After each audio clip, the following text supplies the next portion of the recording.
इसमें कोई संदेह नहीं है कि खासकर यूपी में जिला पंचायत अध्यक्ष का चुनाव जीतना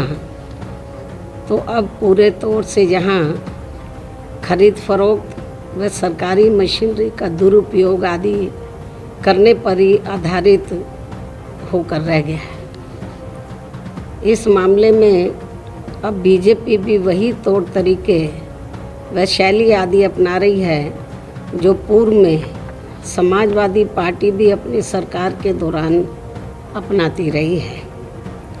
जिसकी एक ये भी खास वजह थी कि जिसके कारण हमारी पार्टी को सन 1995 में सपा सरकार से अलग होना पड़ा था और इसको लेकर उस समय सभी पार्टियां काफ़ी चिंतित भी थी। लेकिन दुख की बात यह है कि अब वही गलती बीजेपी भी इस चुनाव में दोहरा रही है, जिससे यहाँ लोकतंत्र की जड़ें भी काफ़ी कमज़ोर हो रही हैं, जो ये अति दुर्भाग्यपूर्ण व निंदनीय भी है। इसलिए बीएसपी ने इस समय प्रदेश में हो रहे जिला पंचायत अध्यक्ष के चुनाव को नहीं लड़ने का फैसला लिया है और पार्टी के लोगों को ये निर्देशित किया है कि वे इस दौरान इस चुनाव में अपना समय व एनर्जी आदि लगाने की बजाय बल्कि अपना पूरा समय व ताकत अपनी पार्टी के संगठन को मजबूत बनाने तथा सर्व समाज में पार्टी के जनाधार को बढ़ाने के कार्यों पर ही लगाएं, तो ये ज़्यादा बेहतर होगा, ताकि इस बार यहाँ उत्तर प्रदेश में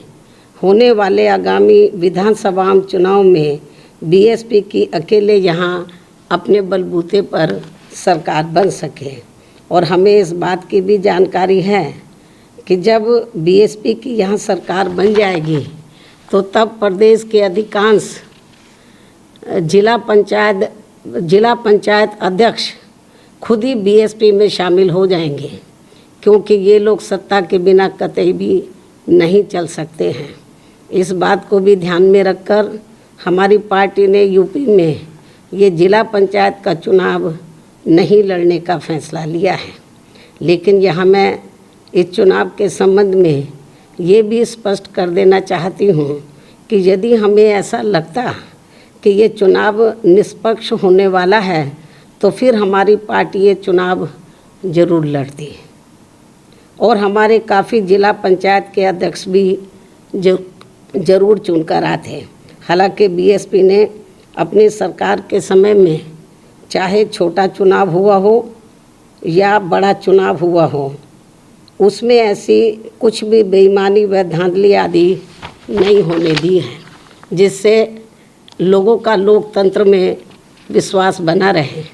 मुझे पूरी उम्मीद है कि प्रदेश की जनता यहाँ लोकतंत्र को बचाने के लिए मेरी इन सब बातों को ज़रूर गंभीरता से लेगी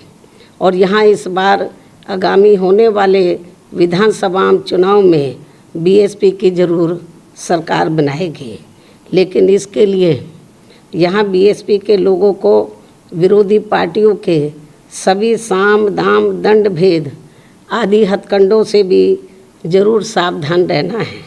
क्योंकि विरोधी पार्टियां एक सोची समझी रणनीति व साजिश के तहत खासकर मीडिया के जरिए अभी से ही ये एक अफवाह फैलाने में लग गई है कि बीएसपी इस चुनाव की तैयारी के लिए जितनी सक्रिय होनी चाहिए उतनी नज़र नहीं आ रही है, ताकि पार्टी के लोगों का अभी से ही इस चुनाव में उत्साह कम हो जाए। जबकि उन्हें ये मालूम होना चाहिए कि कोरोना महामारी की पहली लहर के ढीले पड़ते ही